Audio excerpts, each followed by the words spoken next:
My name is Angela Murray, SHRM SCP, SPHR, and your favorite HR exam coach. Welcome to my YouTube channel where we're going to be discussing all things HR exam related. We'll have game nights, there'll be live Q&A, we'll talk to past candidates, and we're going to talk to candidates who are currently sitting for their exams.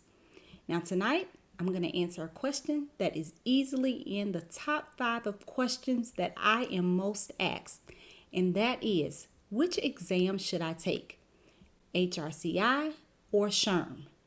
Before we dive in there, we are going to dive into our question of the day. The question of the day is a question that you send in, someone from the audience, and I answer it. This is usually my first time looking at the questions or receiving the questions, so I am going to be answering it right here with you guys. And this question is from Tanikia Mays, and the question says, "Hi Angela, I received my LMS books and I have the online system. Now what? I've been stuck for 2 weeks because I don't know how to start or where to start from. Which book do I need to read first? I think People is the longest, so I was thinking about working through that one. Help me. Where should I start?" Well, that is a good question. Short answer is, it doesn't matter where you start. Eventually, you're going to have to work through all of the books anyway, and they are independent of one another. And what I mean by that is you don't need to study one book in order to have an understanding of the other books. They are standalone. That is the short answer. But the long answer is follow the BASC. Right? The BASC has an outline. It starts with the competencies, leadership being the first competency. And the competencies really are the foundation of all of your study material. They're the foundation of the exam. Most of your situational judgment questions are going to come from the competencies. And if you plan to take any kind of online class, it's also going to follow the SHRM BASC. So it would be easier for you to just start there as well. So the short of it is, it doesn't matter. You're going to have to study it all. But the long of it is, if you need more of a plan, if you need to stay a little bit more organized, then I would follow that SHRM BASC, and I would align my study plan with the SHRM BASC as well. So it would be easier for you to start with your competencies and then work through all of your knowledge domains. All right, so the next segment we're going to move into is called, what does that even mean? I chose to do this segment because a lot of times people send in questions to me and they say things like, well, I've been told to think strategic, right? But what does thinking strategic mean? So you guys send in to me HR exam jargon that you heard, and I'll try to translate it for you. And the jargon that we are going to tackle tonight is think like an HRBP. What does that mean? All right, so there's a pretty easy way to answer this question. First of all, an HR business partner is someone that partners with the business for the good of the organization. If you were thinking like a business partner, you would be thinking like someone who has a stake in the failure or the success of that business.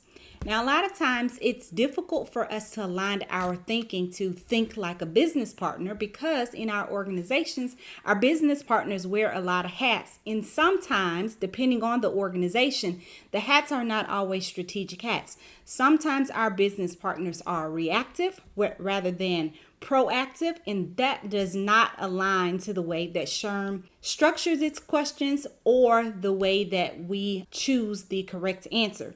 So sometimes it can be difficult, but put yourself in the shoes of someone who has a business, and the wealth of that business and the health of that business is dependent upon the decisions that you make for that business. So if you were aligned with that business and your family's safety and prosperity and your family's health was dependent on the prosperity and health of that business, what lengths would you go to advance that business's strategic objectives or to protect that business from anything that might harm those strategic objectives?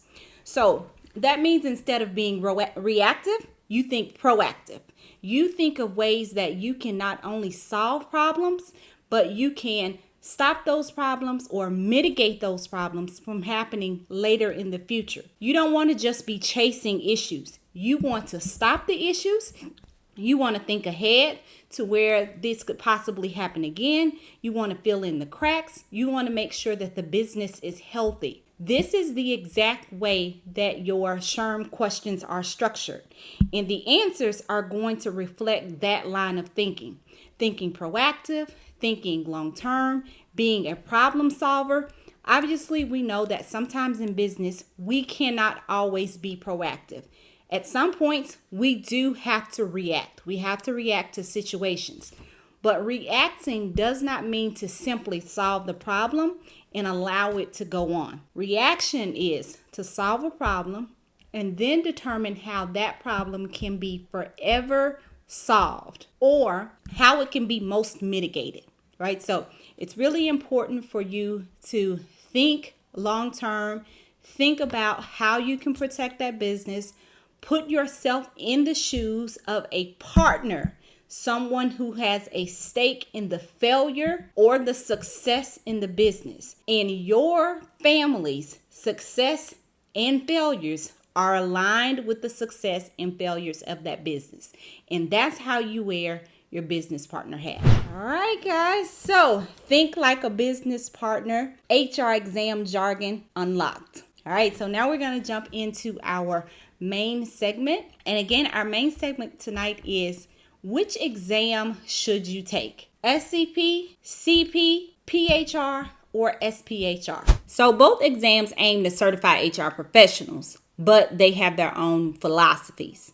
Now, SHRM focuses on the big picture, so that's strategic HR management and forward-thinking solutions, relationship building. HRCI delves deeper into the nitty-gritty, so it focuses more on compliance and laws and regulations in those HR practices. So it's kind of like comparing a visionary CEO to a very meticulous compliance officer. They just don't compare. SHRM offers two exams, that is the CP and SCP. The SCP is a senior level certification. It is the highest level of certification that SHRM offers. And what that means is once you're able to get your SCP, you've reached the pinnacle of SHRM certification. Now, HRCI offers 8 certification possibilities. The most common is PHR or SPHR, and the SPHR is a senior level certification. Now, it's not the highest level that HRCI offers. That is the GPHR, which is a global certification. HRCI also does have slightly more certificate holders than SHRM does, but it's not because one is particularly easier than the other. They do relatively have the same pass rate, with the PHR pass rate at about 65%, CP at about 67%, the SCP is about 51%, and then the SPHR is about 58%. So it really all comes down to you and your preparation, what your aim is for taking the certification in the first place. The biggest difference between these two exams is their focus. So HRCI focuses more on demonstrating your general knowledge of HR practice, and you'll learn all of that along your way. SHRM focuses more on relationship building. It focuses more on demonstrating the strategic and the practical application of all the topics that you're going to be learning along your way while you're studying. All of those concepts are going to be applied to the situational judgment questions. And those situational judgments items are going to call for you to demonstrate the behaviors that apply those principles to solve problems and to build your stakeholder relationships, to navigate communication, to build your networks. So if you're working in an organization where relationship building and building networks is more important, or if it's just more relatable, then the SHRM exam is probably going to be your best fit. Usually you find that in industries like retail and sales or banking, consumer goods, some educational sectors as well. If you're working in an organization where compliance and regulations is more of a critical factor, then you lean more toward the HRCI exam.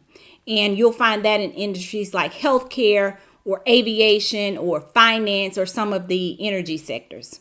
Another consideration is the size of your organization. So if you work in a larger organization, then you're going to need to build relationships more. You're going to need to communicate more. So that is more of a critical success factor for you. So of course, the SHRM exam is going to be the best fit. Now, if you're working in a smaller organization, or if you just have a smaller HR department, or maybe you are an HR department of one and you're the person responsible for keeping the organization compliant, and you are the one delivering the best practices, and you have to deliver a broad HR service, then you lean more toward the HRCI because you need to be able to keep the organization on track. And the HRCI leans more toward that. You also have to remember that the HRCI is not a global exam. SHRM leans more toward global organizations.